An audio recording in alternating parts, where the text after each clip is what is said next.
and welcome to our beloved parishioners. I'm Bailee. I'm Ashley. And this is Praise Be to Pod. Thank you so much for joining us. Ashley, what is on your heart? Sometimes I always forget we're going to do it. I went to a concert last night. Ooh, fun. Rilo Kiley, which is probably a little young for her. Probably. So Rilo Kiley was like a really cool band in the early 2000s. Mm-hmm.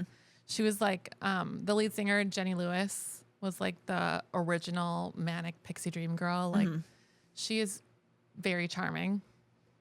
They've been broken up for a really long time. Like, I think 2013 was their last tour. Mm-hmm.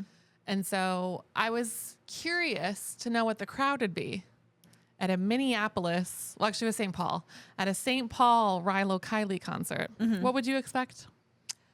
I'm assuming people like indie pop from early 2000s. Probably I think of like you and Danny, just like young 40s, late 30s, millennial people. Yeah.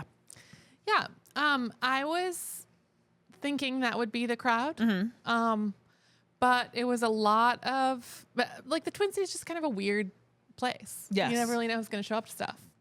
So it was a lot of people in like podiatrist approved shoe wear, a lot of very thick soles in their shoes, which I can identify with. A lot of lesbians wearing masks. Like COVID masks. COVID masks. Oh, okay. Cool. I don't know why, but there's like always a lot of people at concerts in masks, which I get it. It's a crowd. Mm-hmm. But why are they in the pit? Oh, I mean, the closest place they could be to other people. Right. At that point, that's more. Yeah. I mean, I don't know. Like, it was at the Palace where you can buy a seat and you would be much more separated from people. Yeah. It's just funny. Yeah. Mm-hmm. So this is kind of, an interesting survey of millennials in Minneapolis, St. Paul. Yeah. Yeah. That is odd. I don't know why you would choose a seat in the pit. It was very weird. Yes. I'm going to a concert this Friday at the Palace and I'm in the pit and I'm sure it's going to be extra slimy. Yeah. They really cap it. It's not that bad. I mean, I've already bought my tickets, so like. No, I mean, like, they really cap the pit. Like, they don't let everyone in the GA area of the Palace. You have to have a GA ticket. Yeah, I have a GA ticket. If you have like a ticket for upstairs, you can't just like come downstairs. Oh, okay. Yeah, got it. So it's more controlled. Okay. But I will look forward to hearing about the crowd. I can't wait. Yeah. Yeah. This is always interesting. Get there early. Lots of people watching. Okay, how about you? Okay, I'm sick of my cats. Oh shit. No, I'm fucking pissed. The light of your life? Yeah, they just like, okay. So that I try to keep a clean space. Mm-hmm. And I've had a lot of people say that like for having two long-haired cats, I have one of the cleanest apartments ever. For sure. But I am on it. It's like 5-hour cleaning sessions every weekend. And I am like so on it. And I went so hard this last weekend and I literally cannot stop finding hairballs everywhere. And they also just keep fucking with my shit. Like, I can hear them just like messing with stuff, like just plotting. And like literally when I was writing the notes about how I was sick of them, I overheard one of them. They got into my like recycled Christmas bags bag and they like tore up all the tissue that I used to like recycle. They love that bag in particular. Yeah. But they keep like I did some research on like the best couch to buy if you have cats, and you should get a suede or velvet couch. Mm-hmm. And so I got a velvet couch. Do I look like someone who can afford a velvet couch? I can't. It's a nice couch. Yeah, it's fine, but they've also like fucked up the inside of it. I just need them to have a little bit more compassion for my situation, and they won't. And so I love these idiots, but like we need to have a comedy this moment. I cannot handle how much they mess with my stuff. And before people are like, well, do they have toys to play with? They have so many toys. Mm-hmm. They have so much to do. They have those little carpet towers. They've got a carpet tower. They have toys. They have all the love in my heart. I don't know where they get off.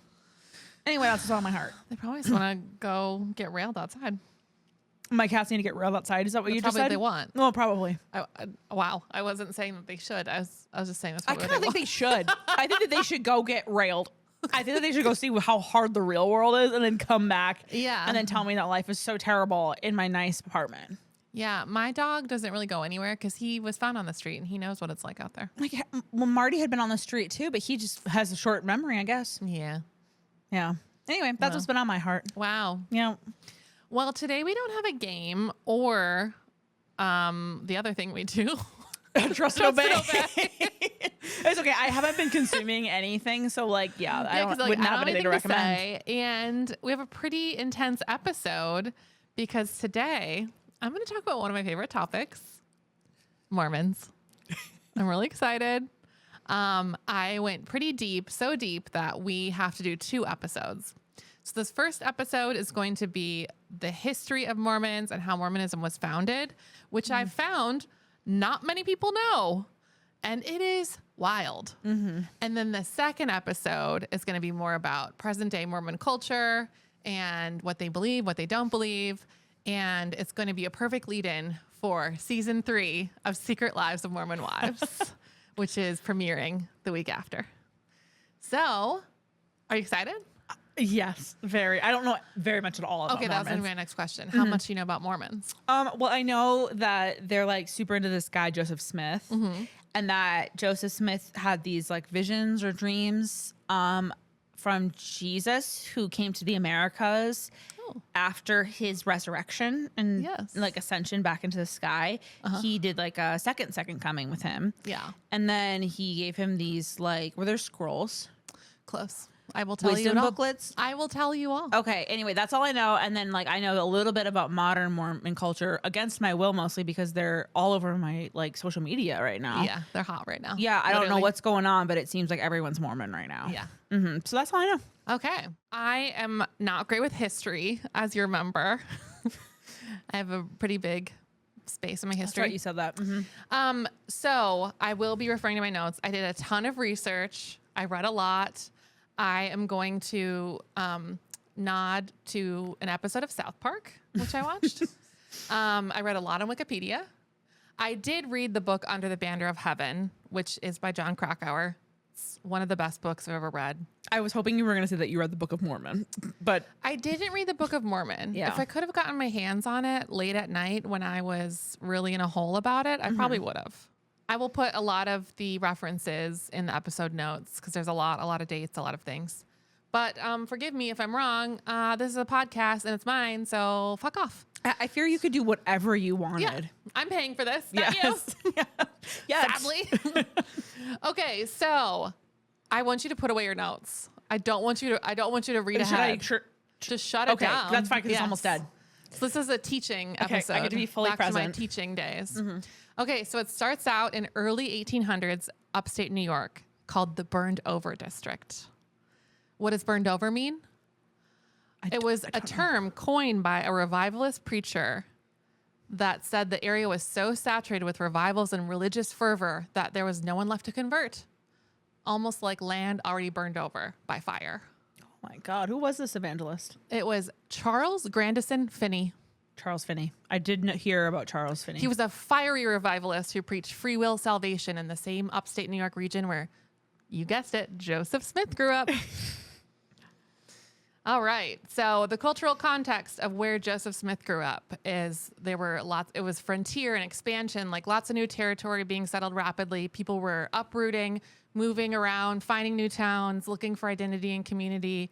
There was a lot of social reform, activism, abolitionism, women's rights, temperance movements. And the Erie Canal was bringing a lot of commerce and travel and the exchange of ideas. Was this the early 20th century? Early 1800s. Okay, never mind. Yeah. So the religious landscape this was technically termed the Second Great Awakening. This was when like traveling preachers and camp meetings and like hyper emotional conversions were happening.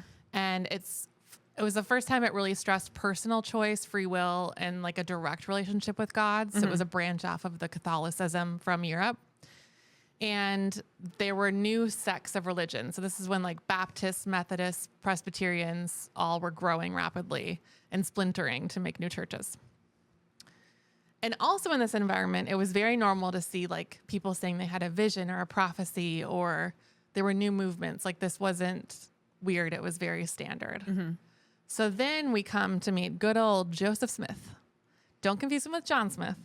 I could That never. is I could that is never. the one from Pocahontas. I could never. Okay. Well, I was practicing this on a friend, and she's like, I get him confused. So I'm just gonna say, not John Smith, Joseph Smith. Okay. Okay.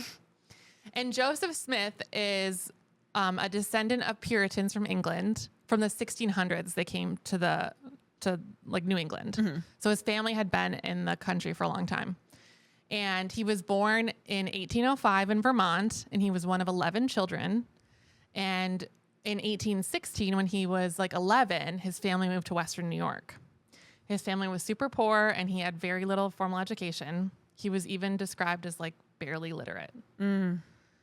This is the Joseph Smith that we know of. Okay.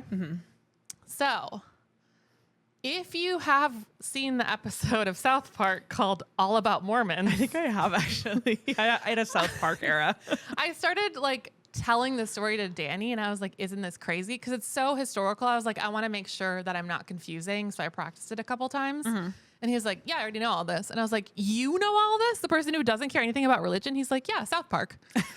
So then he made me watch the episode, and it was like pretty straight on to what I what I had read. It's like and researched. a kind of informative show, Yeah. I fear, and it's kind of always ahead of its time in a weird way. Definitely. Not that it's PC, to clarify. Yeah. I don't hold the values of South Park, but I feel like it always is one step ahead of the story. Right. Yeah. Yeah. So in 1820, Joseph Smith had his first vision. He was 14. Okay. Okay. Where were you when you were 14? I mean, I think I was having visions. Yeah. But honestly, I think I was probably on the track that Joseph Smith was on. Just contextually. Our next prophet. Yeah, I had my first like little crush on a boyfriend type of thing. Okay. So that Just was one happening. Boyfriend? Huh? Just one boyfriend? Well, I had like It's a polygamy joke. oh, just one. No, just one. She didn't Kind get of. it. We're not there yet. Yeah. By the end of the episode, we will be. Okay. And he reports a vision of God and Jesus Christ, who tell him that the churches of the day are corrupt. These aren't the right church. This isn't the one. And then in 1823, so 3 years later, he's 17, an angel named Moroni visits him. Moroni. Moroni. Okay, I have not heard this. He appears to Joseph and tells him about golden plates. That's what I got confused with. Golden the plates wisdom buried booklets. near his home. Okay, yep, the golden plates. Okay. And that's in 1823. But he's not allowed to go get them yet. The angel says he's not? Yes. Okay. He has to wait. So there's a preparation period. And Joseph is not allowed to take the plates immediately. During 3 years, 4 years, during 4 years, he is spiritually preparing, praying, living, and receiving guidance from the angel. Okay, then in 1827, he finally retrieves the golden plates. He is around age 21 or 22. Along with the plates, he reportedly uses seer stones to help translate the text that he doesn't recognize on the plates. Seer stones? Seer stones, S-E-E-R. Yeah, okay. Okay, I will go more into seer stones in a little bit. Side note, this is also the year he gets married to Emma, his first wife. Oh, Emma. So for the translation process from this barely literate teen who now finds the golden plates that the angel told him where they were buried. The angel and then Moroni. he waited 4 years to find them. And he discovered them. They're near his house. Perfect. It's so aligned. Okay. Then he takes seer stones, which seer stones were part of folk magic and treasure-seeking culture in the early 19th century in upstate New York. I was going to say they sound a little metaphysical, like a Yes. crystal. So most treasure seekers were using rods or seer stones or rituals, but they often didn't really find treasure with them. So it'd be like, oh, if I put this rod over this area, it will like shake or something if there's treasure there. Yeah. And they were kind of looking for leftover or buried coins from settlers. And they usually didn't find them. But this was like his main source of income was treasure hunting. And have you ever heard of like the idea of treasure hunting in charismatic circles? Did you do this at IHOP? No, but I remember. Is this related to like the gold dust? Yeah. Okay, yeah, I did. I never saw the gold dust, but people talked about the gold dust, and I know people who have allegedly seen the gold dust. Well, a lot like my Bethel friends would call it like a treasure hunt when they would just kind of like pray and seek God until they like basically found someone to pray for. Oh no, that's not how. So And then they'd also do the other stuff with the gold dust. yeah, they like this was just like in heavy, like the gold dust that I'm referring to is like when people would be like interceding or praying, or they would win the worship, and the spirit is so heavy that they see gold dust particles on people. Yeah. Okay. Anyway, it was just like, oh, these are so close. Yeah, You know. Yeah, kind of. Mm-hmm. So anyway, he took these seer stones and he put them in a hat, and then that told him what was on the plates. Easy. Yeah. This is not that hard. And then people helped him scribe it into the book. So what was on the plates, you ask? I am wondering. Yes. I'm assuming the Book of Mormon. So there were several contents on the golden plates. There was religious history of the ancient Americas, like you said before. So the plates tell a story of ancient people in the Americas that were divided into two groups, the Nephites and the Lamanites. The Nephites were righteous people who follow God's teachings, and the Lamanites were generously rebellious or wicked people. Okay. And this was like 600 BCE to 400 CE. I don't know what those letters mean. So many letters. Yeah. So BCE BC is like, I think BC is before Christ, or but it BCE is before Christ, and then there's a Latin word. I think. Why? No, I have the answer here, and I'm just. What is it? This is funny. Is the word centennial in it? No. Because there's also Extra. No. there's also like Latin, so like AD is like annominus or something. I don't know. Before Common Era. Oh, And then it Common was, Era? Yeah. Okay. Okay. And then is AD the Latin one? It's like. I think so. Yeah. Okay, that's why I'm confused. Yeah, and it was before Christ for a while, but it's before Common Era. Yeah, before Christ. Okay. Anyway, he's on the plates. It says that there's two different people, and they're basically Israelites that were also in the Americas. And they're like Hebrew people. No, they're Native Americans. Oh, okay. But they're also Israelites. Okay. Okay. And there's teachings and doctrines about Jesus Christ coming to the Americas, and the idea that he appeared to the Americas after his resurrection, like you said, and that Jesus taught and blessed the Nephites, the special people that were in the Americas. Also, a lot of genealogies and records and moral and religious guidance, emphasizing just like obedience to God, repentance, faith, things like that. And then like lots of history about wars and migrations and political struggles. Sounds pretty much just like the Bible. Yeah, I am curious. So this like native like group of people, the Nephites, are they called?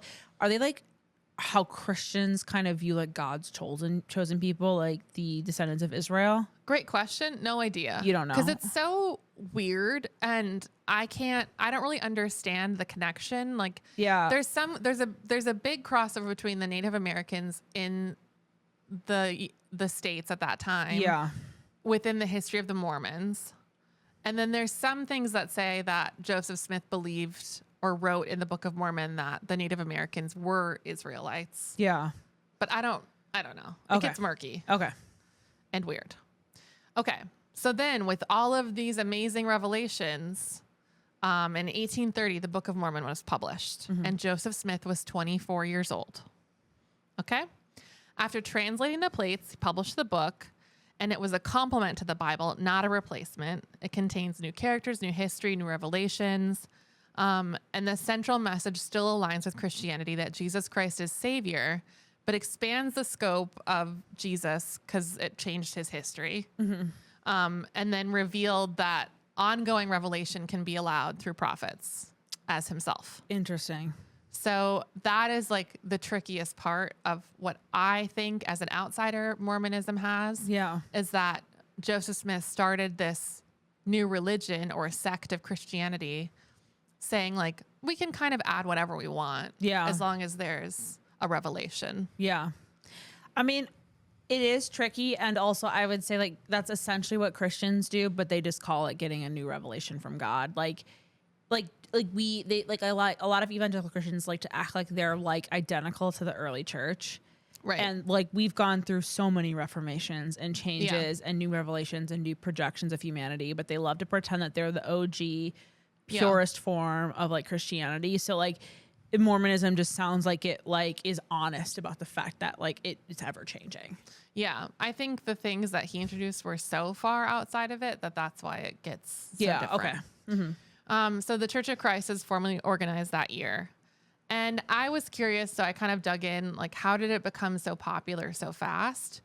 And when I told you the landscape of where religion was at that time, everyone was kind of trying to seek out like the true church or the real church, or it seemed like everyone had heard about Jesus and was a Christian to some extent, but they hadn't really figured out what part of Christianity they wanted to be in. Yeah. And so it was the perfect spot to start a new church. Yeah. So many Christians were dissatisfied with how divisive everything was, and they just wanted something new. Because as you said, there was a lot of like revolutions happening at that time, and a lot of like cultural and zeitgeist shifts. Yes. And Joseph Smith preached a restoration of the true church that had been lost after the death of Christ and his apostles. And the message that he gave people had certainty, like a single true church, and novelty with this fresh revelation that they hadn't heard in a while. So the Book of Mormon is seen as a new scripture and provided a sense of legitimacy. Yeah. I'd also say, like, as like a marketing scheme, this is a little brilliant because he touches on novelty and nostalgia in the same thing, which like is a very hard thing to combine. And I'm like, that's a goal for, because people don't like entirely new stuff, but they do like novelty. Yes. So he was classically trained. Yes. Early Mormon converts were definitely ostracized by neighbors, but within the movement, they found really strong social bonds and a shared purpose. So this kind of encouraged them to be more insular and to create really tight community. It encouraged them to migrate and settle together, and they continued to move and find new cities, kind of. Because Joseph Smith was such a charismatic leader, he was really persuasive, visionary, and he made bold claims. Like, he said some crazy stuff, and everyone was like, okay, like, as long as you're willing to say it, I'll go with you to this new city. Yeah. So there was a lot of pioneering in the early Mormon church, if you haven't heard about that before. So they kind of like moved from the Northeast and like kept moving westward to where we now see Mormonism thrive is in Utah. So this is why. I'll tell you more. Okay, so in February 1831, Joseph Smith commanded the saints to gather in Kirtland, Ohio as the headquarters and temporary gathering place. So he kind of created a, what did they call it? A board of directors, the saints. The elders or whatever. He was like, Ohio is where it is for a temporary time. Then we will find the true Zion. Okay. So they all went to Ohio and they had like an early convert base there. So they brought with them 100 followers in Ohio, and Smith still had like some people back in New York. But moving to Ohio meant they had a much bigger, more established community. So they were continuing to grow and farm and like try to figure out a settlement. And it gave them kind of a place to establish their operations. So in upstate New York and Ohio, it was still heavily influenced by revivalism. And people were still like trying to figure stuff out for missionary work. This is where the missions come in. So Kirtland, Ohio was close to major transportation routes like the Erie Canal and Lake Erie. And so it made it easier to spread these missionaries. And so this is when like the Mormonism grows really quickly. It's through all of these like transportation routes. So spoiler alert, they didn't last long in Ohio. Joseph Smith and the church leaders wanted to build this big economy to support their temple and their community projects and rapid expansion. And so he organized a bank. Perfect. Yeah, he's like, let's just start a bank. And It's so easy. They started a bank without a charter. So a charter is like an application for a formal bank to like get the backing and stuff. And the Safety Society began issuing its own notes. So this bank was like, we'll just make our own money. But they didn't have any of like the actual gold it took to make money. So obviously it just collapsed. And then that kind of gave them a bad look. It made them look unstable, and people got really mad at him, and a lot of people left the church. And there was a lot of outside hostility against Mormons because they thought that he was basically like a con artist. Yeah. They thought that. Yes. They thought that he was a con Yeah, artist. because he's so not. Yeah, he just made a bank Yeah. and then took all their money. Right. That's not it. He just Yeah. sounds like a businessman. Yeah. Okay, so then he's like, oh, actually, Zion is in Missouri. Yes. I have to say, one of the funniest things about this specifically when you said Ohio is like because the religion I follow is so old, when I think of spiritual like cities that are like for pilgrimage, I think of Jerusalem, Mecca, Medina, all of those, and Yeah. Ohio. Yeah, yeah, of That is course. like Kirtland, that is Ohio. so comical to me. Yeah. But now Missouri. Missouri. Yes. So they decided to make Missouri the new Zion, and they purchased a bunch of land and displaced older residents. All the Mormons voted as a bloc, and there were some rumors of polygamy. So nobody really liked this in the nation. They got a little nervous. So there were a bunch of conflicts, and there was a battle here. Okay, the timeline gets a little confusing because some timelines I looked at weren't detailed enough. So then I went and researched more about that specific thing, and then like the dates were a little bit off. So Okay. I'm like getting Like the tripped Bible. up. Like the Bible. I'm just getting tripped up. So the main point is that they were in Missouri and they were voting as a bloc and they were getting really powerful.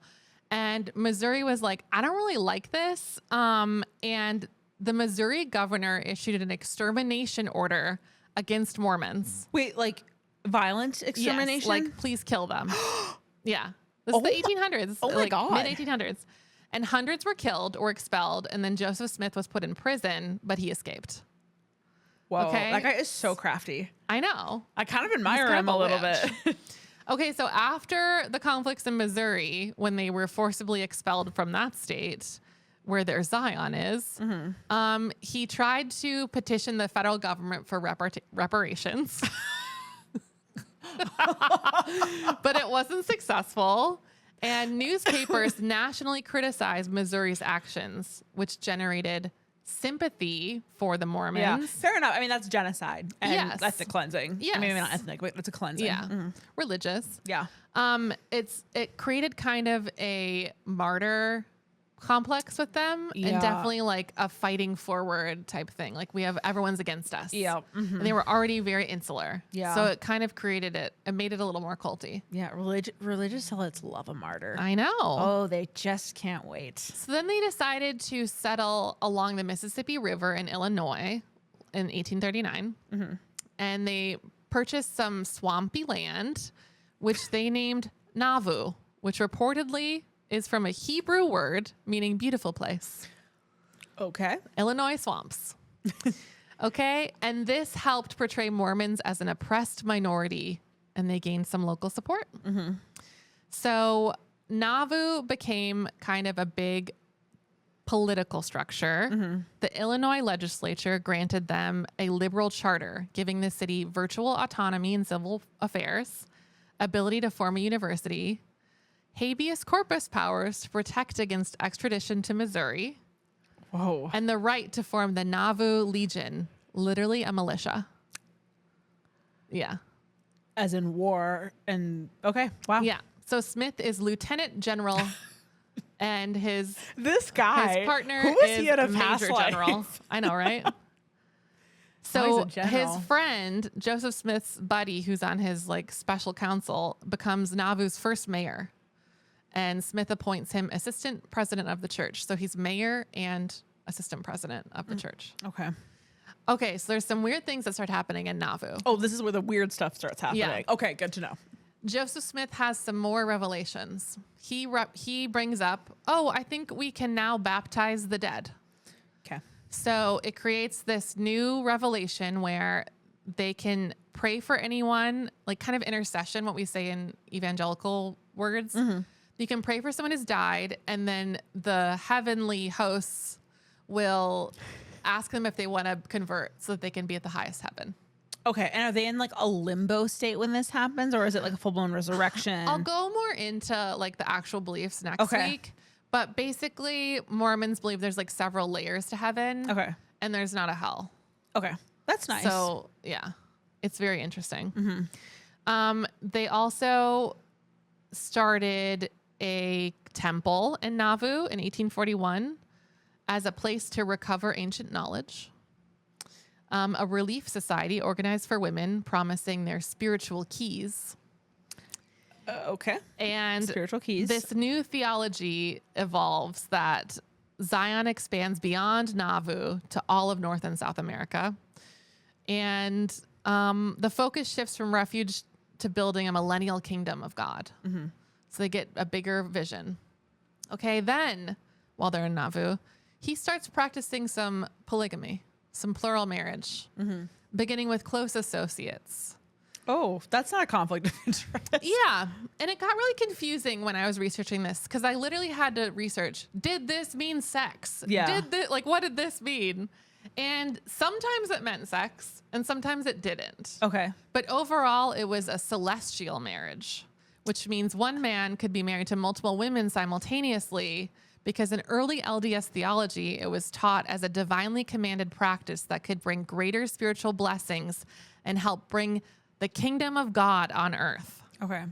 I'm going to go out on a limb and say that because we're talking about men, that there was sex. I'm just going to guess. Just not always. It was clear that it wasn't always. Okay. Sometimes it was just like some weird spiritual idea that he'd have more wives because it would make him more powerful in the afterlife. Okay. But he started marrying women who were already married celestially. Mm-hmm. And then I got into like a weird web of research where it was like, well, how many of them could marry each other at the same time? And weren't they all just married at some point? And like, how'd this work with kids and like genetics? I don't know. It got very confusing and I couldn't get a straight answer. Okay. But from what I could tell, it sounds like it was confusing to them. From what I could tell, some women Smith married were already legally married to other men and they just didn't really talk about it. Yeah. Yeah. Very weird. And they only talked about this with trusted people. It didn't get out very far. This plural marriage brought sealing for eternity, which could bind women to him in the afterlife, but not necessarily disrupting their earthly marriage. It was spiritual, not always civil, obviously, because they couldn't really get married again. Mm-hmm. And women and their families were often convinced that participating was obedience to God's command, not adultery. Okay.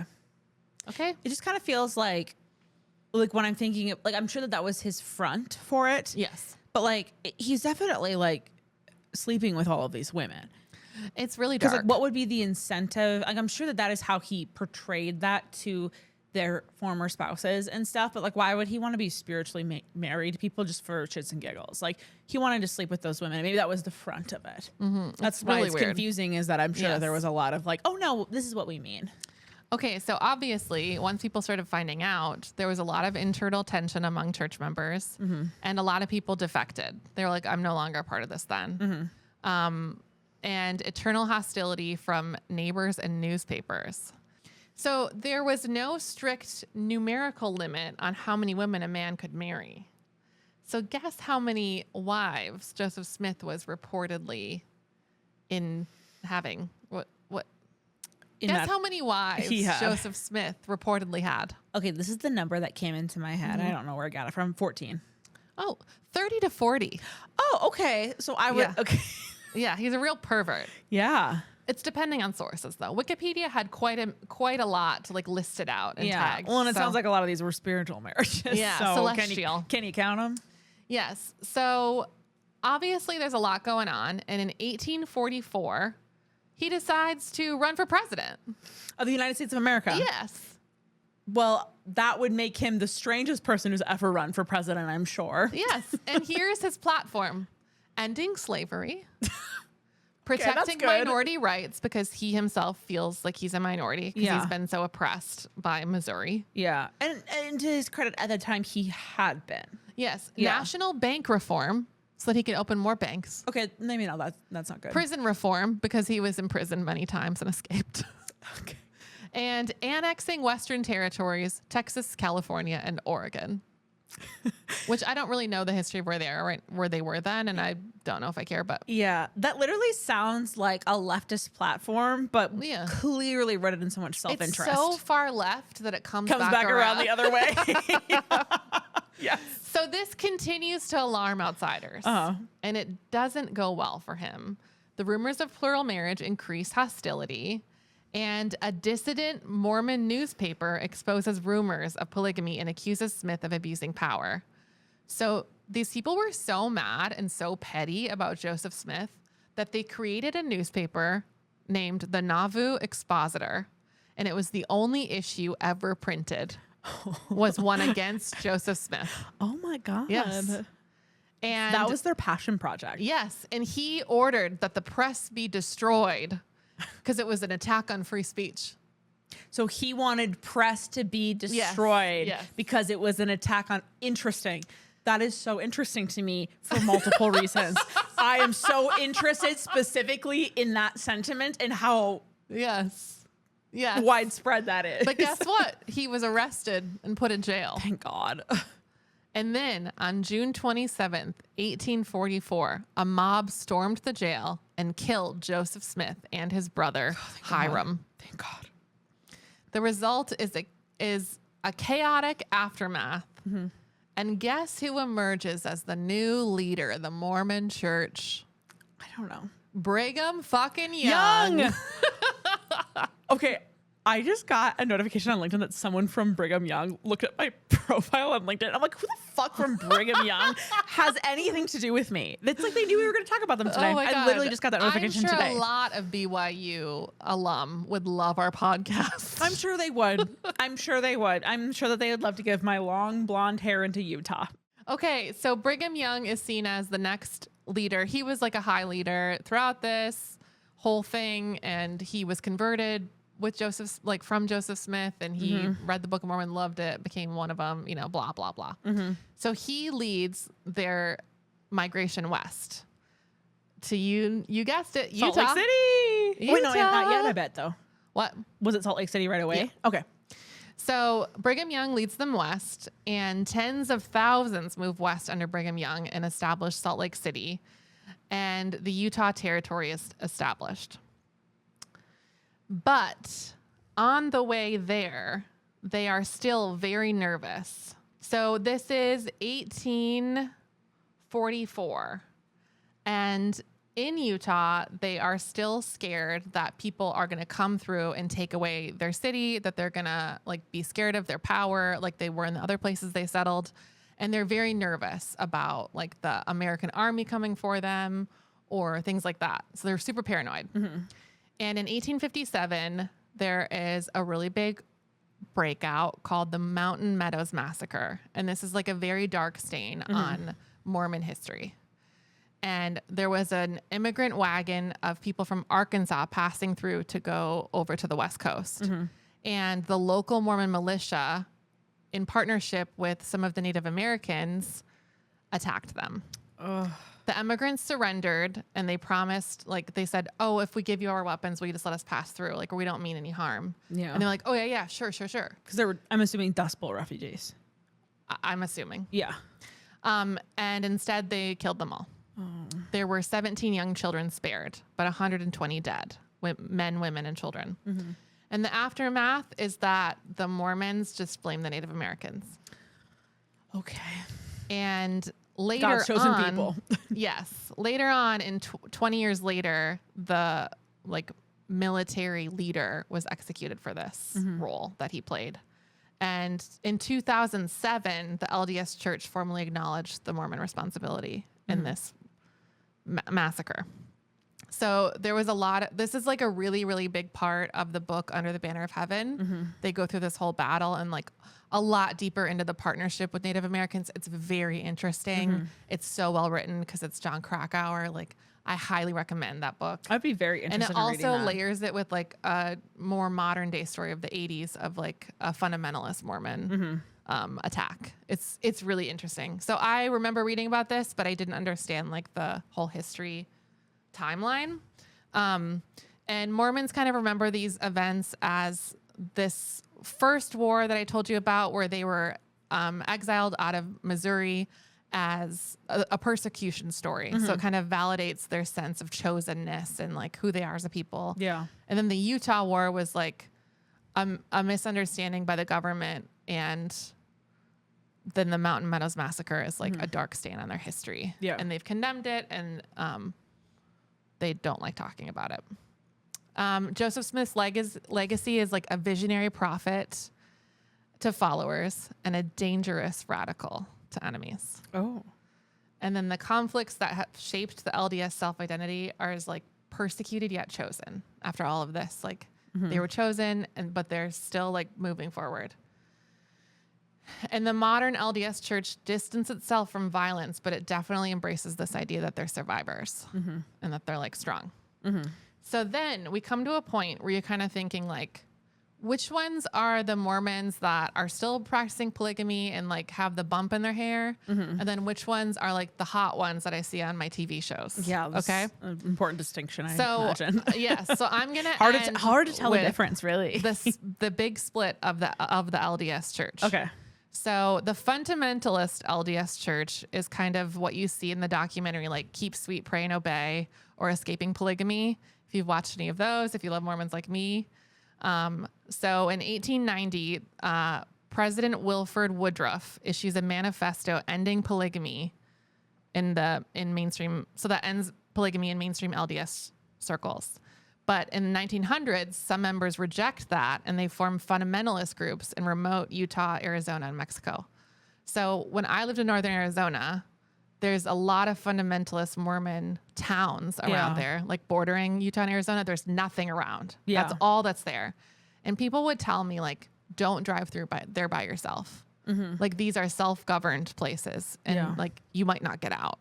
Kind of Oh my vibe. God, that's yeah, serious. Yeah. like, do not go there, because if you get pulled over, like, it's really scary. Yeah. When I was like, oh my God, I'm just from Minnesota. When I've driven through like rural Utah, it's very like you drive by many compounds looking structures, like very fundamentalist. It's very conservative, spooky. Which is like being more conservative in a rural area is just kind of widespread across the world, really. So the biggest community of fundamentalist Mormons is in Short Creek, and that's kind of on that border, and that's the 1930s and 1940s. And in 1953, there was a raid of a bunch of arrests and media attention that kind of brings the fundamentalist LDS Church their identity and kind of shows people that that's still going on, because it was so secluded, no one really knew. And then in the 1990s to 2000s, that was when Rulon Jeffs and Warren Jeffs, if you remember those names, gained a lot of notoriety for their authoritarian control and illegal marriages, especially underage marriages. And a lot was really going wrong there. That is when I lived in Flagstaff, where they found Warren Jeffs. Wow. Really creepy. Yeah. And that's for why real. I got so into Mormonism, because I was like, I need to understand what's going on here. Yeah. And like, how is this different than like the girl I met that's cool, that's Mormon. Yeah. And this creep that's Mormon. So it is a really big difference. The fundamentalist church is very controlling. It is a cult. It is not just like a church you go to and then you can do whatever you want. It is like you are brought into this compound and you don't leave. It's really creepy. So Warren Jeffs is currently in prison, but the fundamentalist church is still going on under his rule from prison. But there's a lot more eyes on it, thankfully. And there's been a lot of women who have escaped and come out of it. And I do recommend Keep Sweet, Pray and Obey on Netflix. That goes through like his family and his church and his arrest, and it has a lot of survivors in it too. Okay. So on the other side, the LDS Church that says we condemn polygamy and they move forward, they started like Brigham Young, then started Brigham Young University, which we've all heard of, in Provo, Utah, which kind of merges the secular and religious education for Mormons. So basically any Mormon I've ever known who went to college went to BYU. It was the first time they got to really be around all Mormons. And that's really exciting for them, because I grew up in Minnesota and most Mormons that I grew up with didn't have many other Mormons around them. Yeah, they were very like, if I knew a Mormon, that was very odd to me. Yeah. There was like 3 or 4 families in my high school, but they all went to BYU. Okay. I think in Utah, Arizona, it's more normal to go to like a secular school because there's so many more Mormons around you. Totally. But if you didn't grow up there, it's pretty common to go to BYU. And then in the mid 1800s, the Mormon Tabernacle Choir is established, which makes them a little bit of a famous name, the Mormons. And then in the early 1900s and onwards, LDS settlements develop cooperative businesses, irrigation, and self-sufficiency, and they have a strong economic growth. So another big thing about Mormons that I'll talk about more next week is that they're kind of perceived as rich. Yeah. And they're very, like, there's a lot of booming businesses where there are Mormons, and it's kind of planted here in the early 1900s. Okay. And then this is also when they start their missionary program and the church begins to grow. The missionary training programs are formalized, and they give instructions on dress and conduct and proselytizing. And missionaries typically go, like if you've met a Mormon missionary, you know, they're usually in the white shirt, the black tie, on a bike, 2x2. Traditionally 18 to 25 for men and 19 plus for women. And it's typically like a year to 2 years of service. I'm really jealous of how great the missionary language program is in the Mormon church. Oh, really? It's like on par with the Peace Corps. Yeah. Really? Like I met a few missionaries when I was in Asia, Mormon missionaries, and they were like fluent because their language programs are pristine and their missions are fully funded by their family. Oh, and so it's just like a part of that culture. So like it's more integrated into the culture. You don't have to outsource funding for it as much. You don't fundraise. It's like kind of an honor to do it for your family. And it's like, you just get to pick if you want to do it or not. Yeah. And there's not a ton of pressure on it, but it's like, I went on a mission. Do you want to go on one? And then you're like put in a kind of a lottery and you're placed. Okay. So you're told, like, they'll have like reveal parties. Like, I'm going to Colombia. And then, you know, it's like, it's really cool. And then if you meet someone who had been on their mission, fluent, I'm so jealous. Yeah. And that is part of how the church grew so quickly and so internationally, was from the Mormon missionary program, which is from young radical Mormons. And there are over 400,000 missionaries have served globally, and the program is considered one of the most organized and visible aspects of the modern LDS Church. So the global church today is around 17 million members in almost every country. Wow. Nice work, y'all. Yeah. So the Mormons today have a distinctive culture of an emphasis on family, education, health, and morality. And they've currently been coming to our TV screens more and more. Yes. And just even like on social media, like I just feel like a lot of like, it's odd. Like I watch a lot, like this is like weird stuff that pops up, like dating game shows, and you find out that they're all Mormon, but they're like literally forefront in the zeitgeist now. Yeah. Yeah. So I'm sure Joseph Smith would be proud today. I'm sure he would, maybe. Yeah. Do you have any questions? Oh my God. So many, but I think that we should probably save them for the next episode because I think they're going to be more like cultural. So honestly. Next week we're going to talk about what they believe versus what Christians believe, which I think is really interesting in how it forms their culture and our culture. And more about that, and then more about our favorite shows that have Mormons in them today. And yeah. Amazing. Anything else? You have any questions over here? Yeah, Jacob, any questions? I haven't done a history lesson on the podcast yet, so I feel a little like, did it make sense? Yeah, I'm nervous. I don't know. It made sense. I knew a lot about like the golden plates and like the initial stuff, but like all the like the massacre that happened, no clue about that. And there's honestly a lot more, but I just couldn't cover everything. So there is a lot more violence in the history of the Mormon faith coming to where it is today. And I would say that's true about any religion or any people that's moving. Not like uncommon, that's probably part of their history too. That's settler history. Yeah. But it is surprising. Yeah. Yeah. Was there something that you learned that you didn't know because you've already been deep? I was about to say deep into Mormons, but that doesn't sound good. Balls deep into Mormon. I think the timeline overall, but I didn't realize how young Joseph Smith was and how underqualified he was. Yeah, I thought he was much can't older, say that much really educated, surprises me. Yeah. And I thought that he had more support Yeah. when really he was just charismatic. Yeah, sounds like Yeah. it. Yeah. I honestly think just like overselling your knowledge is a trademark for a lot of cult leaders. I can't say it really surprises me. True. Oh, I do have a picture of him when he met Moroni. It's a painting. That's unfortunate. Yeah. And then I think I also have a picture, it must be on my desktop, of him jumping out of prison. Oh, Yeah. yeah, we should put that up for you. Yeah, for there's sure. some good ones. There's a lot of stuff that's public domain because everyone who painted it is now dead. So it's great for us. for us. Great for us. Okay, well, I have tons of sources that we can look at later, Yep. but we better end this before you guys get so bored. So blessed are the listeners, for they shall inherit some golden plates buried by their childhood home, and then some seer stones to translate them.